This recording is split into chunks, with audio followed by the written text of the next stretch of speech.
Hey, and welcome to Poor Pete's. I'm Pete. In today's video, I want to do something a little bit different. I know I've been making a lot of videos about bows, and I don't want this channel to be all about bows. I want it to be about using hand tools in a simpler way of life. So, in today's video, this was sponsored by a girl named Emma. And I got a phone call from Emma, and we talked about many things, but one thing she talked about was wanting to see sheep sheared. Now, with shearing for fiber, one thing you're going to want to do is you don't want to double cut that. So as you start cutting that fiber off or that wool away from their body, you don't want to accidentally double cut a certain area. You want it to just be one single gradual cut. And all you do is whenever you make a cut, you have tension on the fiber. So as you release that, or it releases when you cut it, it pulls that fiber away. So you're continually, if you accidentally make a double cut, I grab it and throw it. I'm not a professional, folks. We don't have very many sheep. We usually have 4 adult sheep, and we usually have 3 ewes and a ram, and that gives us enough to eat and enough to have the fiber that we want. One of these days we'll probably have more, but so we sell registered breeding stock, and we also that works for us. And they're on 3/4 of an acre, so that's not very much land, and we can have 4 adults on there, and then we can have their offspring grow and sell them, eat them, and it just works for us.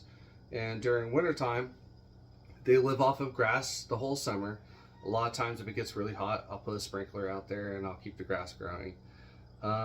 During wintertime, we buy 100% alfalfa. That usually works for us. And we spend $1,000. We spend $1,000 buying 100% alfalfa. And we feed that the whole winter, and we do not grain them. We grain them as a treat to get them to go certain places. If we want, they get out of the pen, or anything happens, or we need to shear them, we get some grain and we put it inside a pen, and they'll all go over there, right?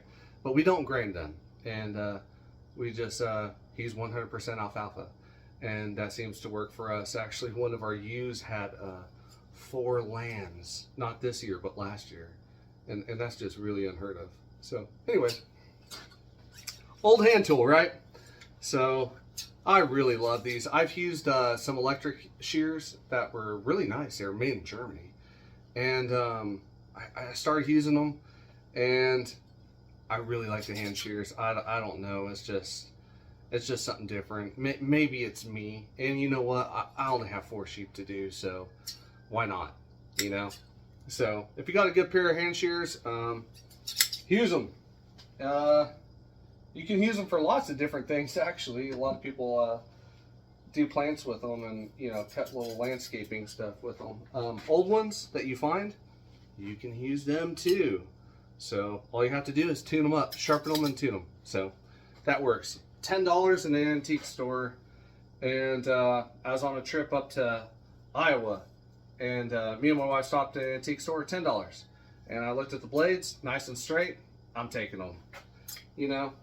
Put them back to life, put them back to use. That's what they're made for. So, how do I sharpen them? I sharpen them with diamond stones. These are easy lap, super easy, and really enjoy them a lot. I am a big fan of Blistol. Blistol for 2 reasons. It's water soluble, and it works. It's not bad for you or anything like that. It's not bad on wood or anything. And the second reason is it changes the pH. So when you're dealing with stuff that's very acidic, you can put it on there and everything like that. The downside, it doesn't prevent rust and hold on there as well as you'd want it to. But you just watch it, and you reapply it when you need it. So, all right, let's get out there.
Do you want me to scoot in when you're show the fiber more? Sure, if you want to.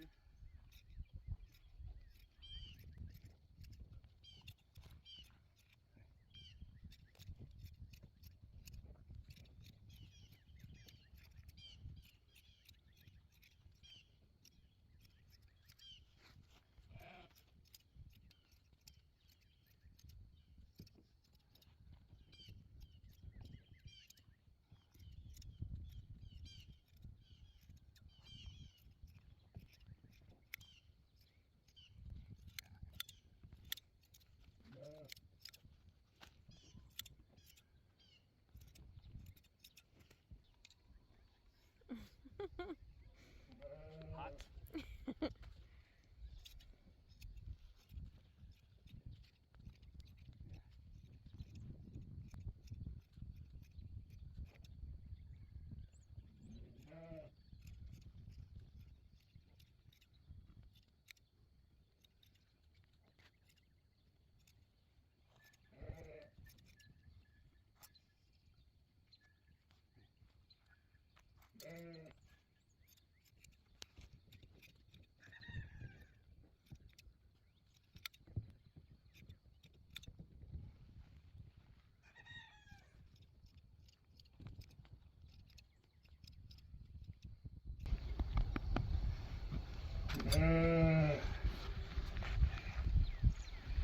Easy.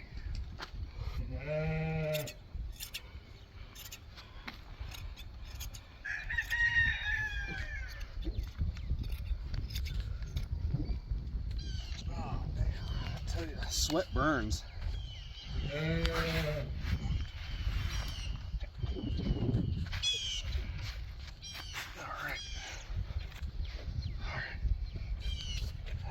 Easy.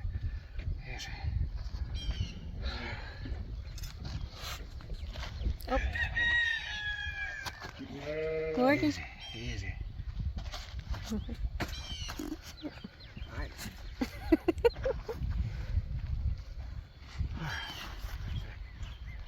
Not too fast.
Looks good, babe. Okay.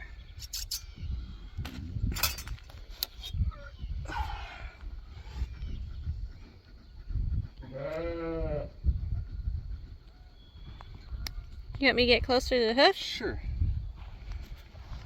She's gonna be still. All right. You ready? Yeah.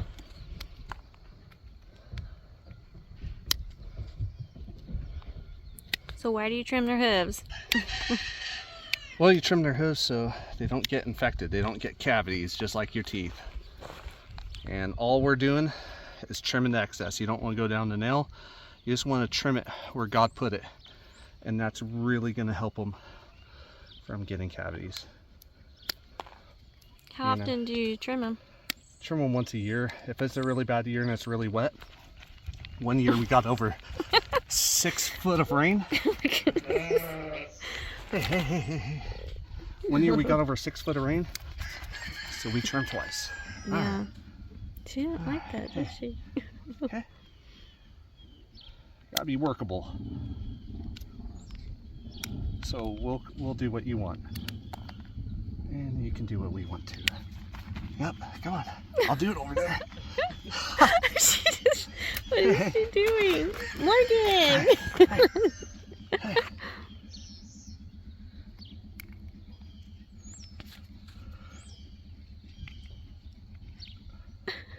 Actually, I'm just gonna call that good. You gotta do the front still? Yeah.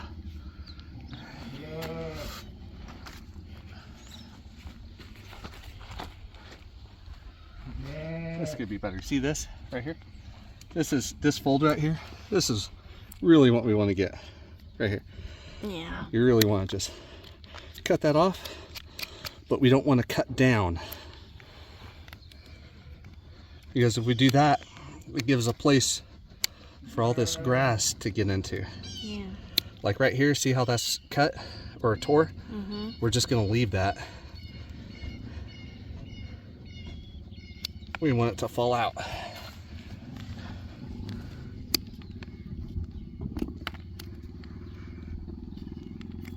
All right. Oh yeah, you can see it rolled over right there.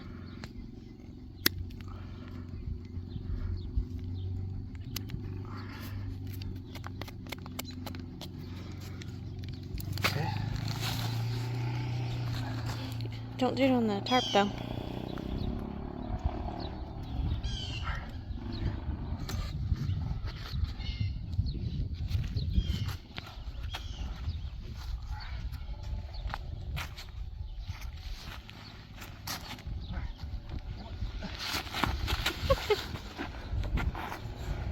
Gotta see your new haircut.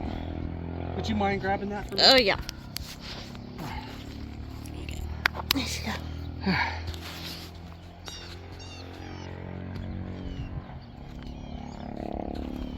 So where are you putting on them now? This is a Hoof rot formula.